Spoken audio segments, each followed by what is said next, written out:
बिस्मिल्लाहिर्रहमानिर्रहीम। अच्छा, पिछले सेक्शन में हमने वाटर सॉल्युबल और लिपिड सॉल्युबल हार्मोन्स की कुछ प्रॉपर्टीज़ और डिफरेंसेस देखी थी। तो हमने देखा था कि जो लिपिड सॉल्युबल हार्मोन्स है उनको ब्लड में ट्रांसपोर्ट करने के लिए, कैरी करने के लिए हमें प्रोटीन चाहिए होते थे, यानी वो प्रोटीन बॉन्डेड फॉर्म में ट्रांसपोर्ट करते थे।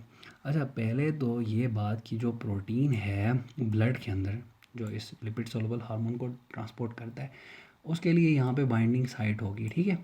लेकिन वो रिसेप्टर नहीं है।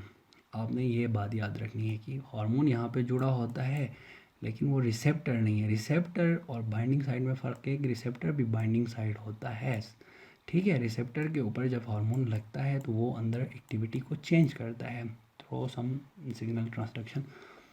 लेकिन यहाँ पे जो प्रोटीन प्लाज्मा प्रोटीन्स है जिसके ऊपर बॉन्डेड फॉर्म में हार्मोन ट्रांसपोर्ट करता है, वो बाइंडिंग साइट रिसेप्टर का काम नहीं करती है। जस्ट बॉन्डेड फॉर्म में वो ट्रांसपोर्ट करता है और जब टारगेट टिश्यू के पास पहुंच जाता है तो वो प्लाज्मा प्रोटीन से हटता है, अलग होता है।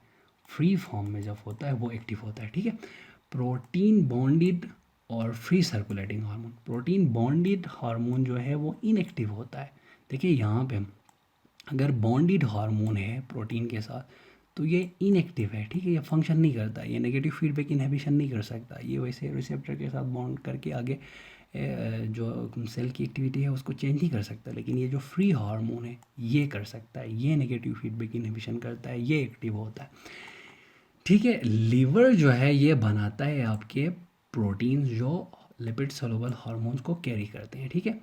Cortisol binding ग्लोब्यूलिन्स, thyroid binding ग्लोब्यूलिन्स, sex hormone binding ग्लोब्यूलिन्स। देखिए कोर्टिसोल, सेक्स हार्मोन्स ये तो है आपके स्टीरॉयडल हार्मोन्स, ठीक है।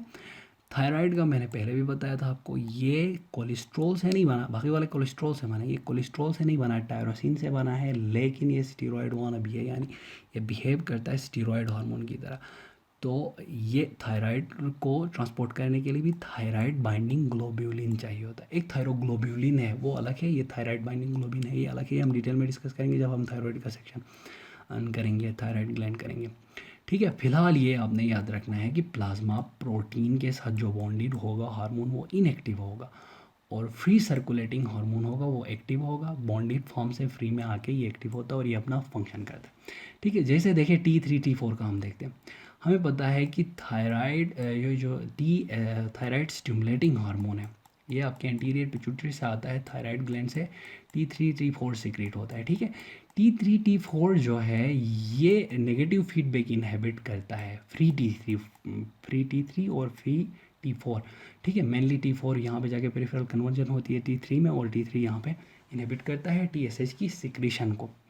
अच्छा, अगर ये बॉन्डेड टू प्लाज्मा हो तो ये नेगेटिव फीडबैक इनहिबिशन नहीं करेगा, फ्री फॉर्म में जो है ये करता है। अब देखें लीवर जो है ये बनाता है आपके बाइंडिंग ग्लोब्यूलिन्स। अगर प्रोटीन चेंज हो, बाइंडिंग ग्लोब्यूलिन्स जो है उनकी कंसंट्रेशन चेंज हो तो वो इफेक्ट करेगा टोटल हार्मोन को। Total hormone is equal to bonded hormone plus free hormone है, तो टोटल हार्मोन चेंज होगा। यानी अगर प्रोटीन इंक्रीज होता है तो टोटल हार्मोन इंक्रीज होगा, प्रोटीन डिक्रीज होता है तो टोटल हार्मोन डिक्रीज होगा। लेकिन फ्री हार्मोन चेंज नहीं होता है, नॉर्मली फ्री हार्मोन जो है अनचेंज रहेगा। अच्छा, टोटल हार्मोन कब डिक्रीज होता है या प्रोटीन कब डिक्रीज होता है? देखें, लीवर डिसफंक्शन हो तो प्रोटीन डिक्रीज होगा, प्रोटीन जब डिक्रीज होगा टोटल हार्मोन डिक्रीज होगा। यानी T4 बाइंडिंग ग्लोब्यूलिन के साथ बॉन्डेड फॉर्म में और फ्री T4 जो है वो कम होगा। फ्री T4 नहीं, टोटल T4 कम होगा क्योंकि बॉन्डेड जो T4 है वो कम होगा, लेकिन फ्री T4 वहीं रहेगा। क्यों? क्योंकि नेगेटिव फीडबैक इनहिबिशन नहीं होगी तो सिंथेसिस इंक्रीज होगी यहाँ से, ठीक है। तो बराबर बराबर हो जाएगा। तो ये आपने देखना है कि लीवर डिसफंक्शन में और एंड्रोजन जो मेल सेक्स हार्मोन्स है ये डिक्रीज करते हैं बाइंडिंग ग्लोब्यूलिन्स को। ईस्ट्रोजन्स और प्रेगनेंसी इंक्रीज करते हैं बाइंडिंग ग्लोब्यूलिन्स को। इसके अलावा किडनी डिजीज़ हो तो किडनी में जो है अगर प्रोटीन रीएब्जॉर्ब होते हैं ना, ट्यूब्यूलर सिक्रीशन, ट्यूब्यूल से प्रोटीन दोबारा, पहले तो फिल्टर ही नहीं होते, अगर हो तो रीएब्जॉर्ब होते हैं, ठीक है। अगर वहाँ पे कोई प्रॉब्लम हो और प्रोटीन्स यूरिन में आने लग जाए तो प्रोटीन्स कम होंगे। जब प्रोटीन्स कम होंगे तो टोटल हार्मोन भी कम होगा। प्रोटीन्स कम होंगे यानी ग्लोब्यूलिन्स कम होंगे, बाइंडिंग ग्लोब्यूलिन्स कम होंगे तो टोटल हार्मोन कम हो जाएगा, लेकिन फ्री जो है वो नॉर्मल रहेगा। एस्ट्रोजन और प्रेगनेंसी में टोटल हार्मोन इंक्रीज होता है, फ्री हार्मोन अनचेंज रहता है। एग्जांपल के तौर पर हम T4 को ही दोबारा से करेंगे। देखिए, प्रेगनेंसी में अगर बाइंडिंग ग्लोब्यूलिन्स इंक्रीज हो गए तो T4 जो है बाइंडिंग ग्लोब्यूलिन्स के साथ जुड़ बॉन्डेड फॉर्म में ज़्यादा होगा। फ्री T4 जो ही कम होगा तो नेगेटिव फीडबैक इनहिबिशन TSH पे जो एंटीरियर पिट्यूटरी पे थी वो कम होगी, तो ये इसकी सिंथेसिस इंक्रीज होगी और फ्री T4 बढ़ेगा। ठीक है, तो टोटल T4 इंक्रीज होगा, फ्री T4 दोबारा नॉर्मलाइज हो जाएगा, बढ़ेगा नहीं, नॉर्मल में आएगा। ठीक है, अच्छा, लीवर डिसफंक्शन हो तो अगर बाइंडिंग ग्लोब्यूलिन्स डिक्रीज हो गए, बाइंडिंग ग्लोब्यूलिन्स डिक्रीज हो गए तो फ्री हार्मोन बढ़ेगा, फ्री हार्मोन बढ़ेगा, नेगेटिव फीडबैक इनहिबिशन बढ़ेगी, नेगेटिव फीडबैक इनहिबिशन बढ़ेगी तो सिंथेसिस डिक्रीज होगा और ये दोबारा नॉर्मलाइज हो जाएगा। क्लियर हो गया। अच्छा, अब हार्मोन रिसेप्टर देखिए, हार्मोन स्पेसिफिसिटी डिपेंड करती है हार्मोन रिसेप्टर पे, वहीं सेल इफेक्ट होंगे जिसके ऊपर उस स्पेसिफिक हार्मोन का रिसेप्टर पाया जाएगा, बाकी सेल्स इफेक्टेड नहीं होंगे। अच्छा, हम यहाँ पे कुछ जर्नल प्रॉपर्टीज़ डिस्कस करने जा रहे हैं।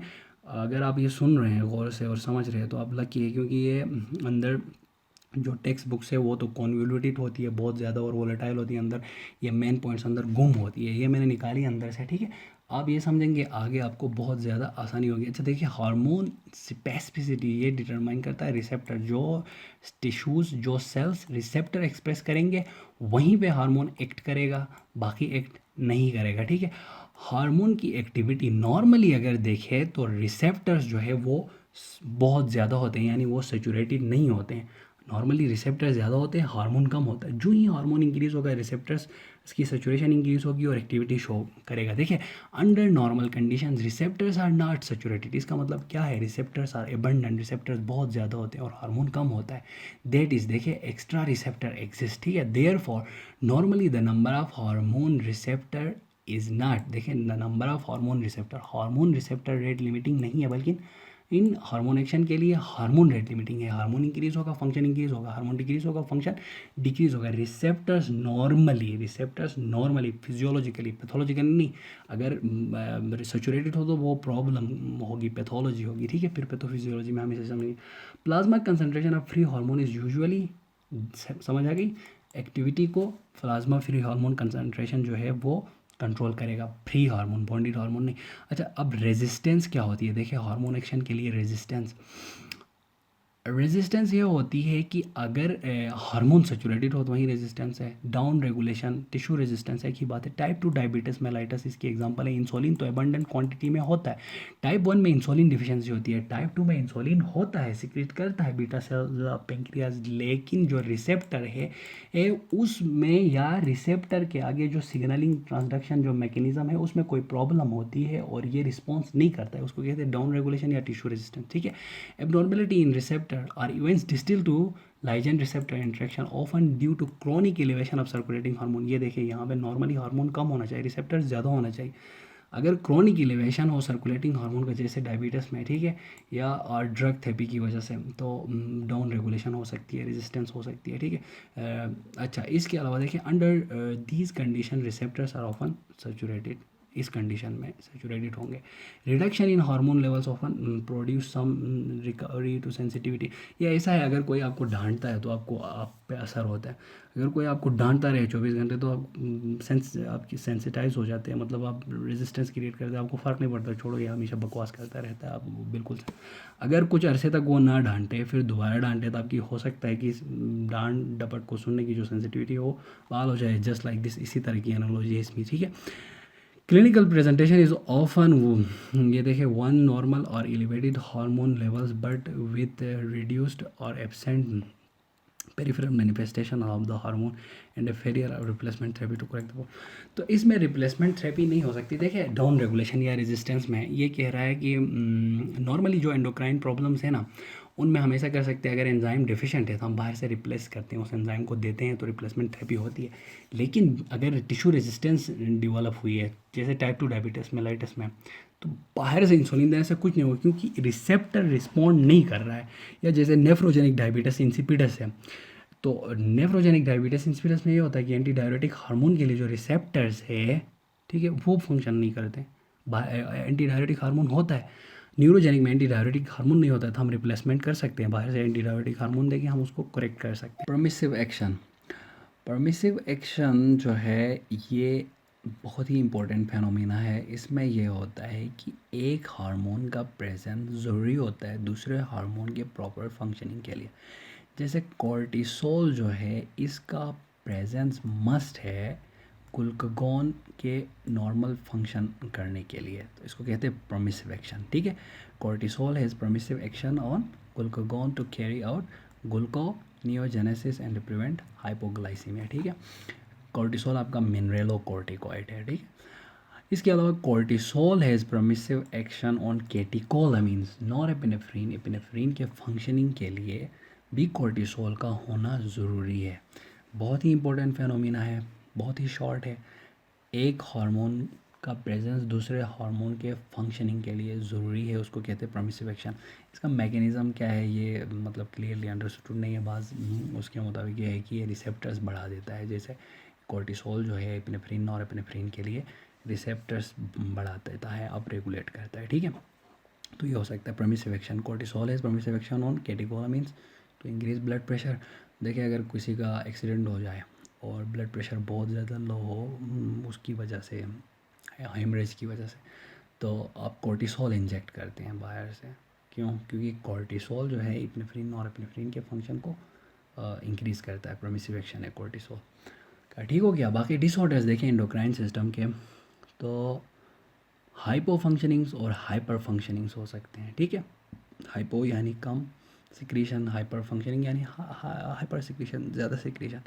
तो ये दोनों प्राइमरी टाइप के हो सकते हैं या सेकेंडरी टाइप के हो सकते हैं। प्राइमरी हाइपो या हाइपर फंक्शनिंग का मतलब ये है कि ग्लैंड के अंदर जो सिक्रीट करने वाला ग्लैंड है उसी के अंदर प्रॉब्लम हो।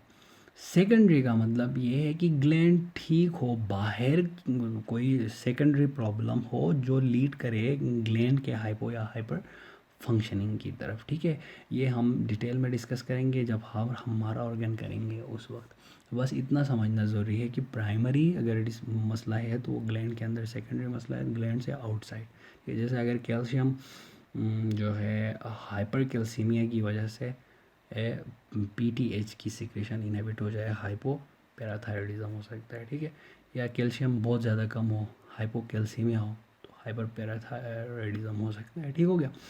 हाइपो फंक्शनिंग के काजेज़ क्या हो सकते हैं? ये सबसे बड़ी काज हाइपो फंक्शनिंग की ऑटो इम्यून डिस्ट्रक्शन, जैसे हाशिमोटो थायराइडाइटिस है। ये ग्रेव्स डिजीज़ का बिल्कुल रिवर्स है।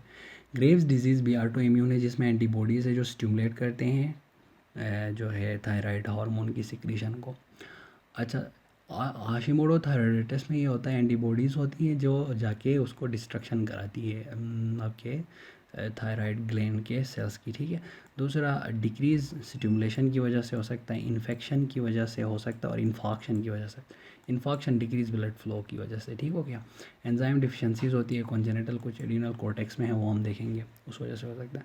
हाइपर फंक्शनिंग मेनली एडिनोमास की वजह से। एडिनोमा क्या होता है? एडिनोमा हाइपरप्लेजिया को कहते हैं। हाइपरप्लेजिया यानी सेल्स बढ़ जाते हैं उससे एंडोक्राइन ग्लैंड के, उसको कहते हैं हाइपरप्लेजिया। ठीक है, अच्छा बाकी एक्यूट इन्फ्लेमेशन की वजह से हो सकता है, जैसे स्टीरॉयडल हार्मोन्स इंक्रीज होते हैं हाइपर फंक्शनिंग।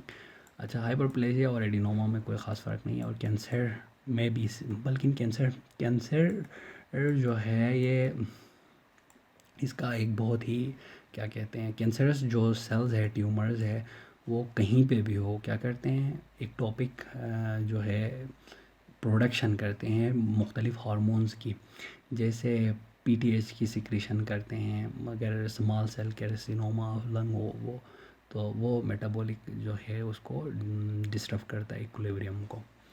तो ये हमारा पहला चैप्टर कंप्लीट हो गया यहाँ पे। नेक्स्ट में हम देखेंगे पिट्यूटरी हार्मोन्स और उनका कंट्रोल जो है हाइपोथैलेमस से, उसका कैसे होता है। अल्लाह हाफ़िज़।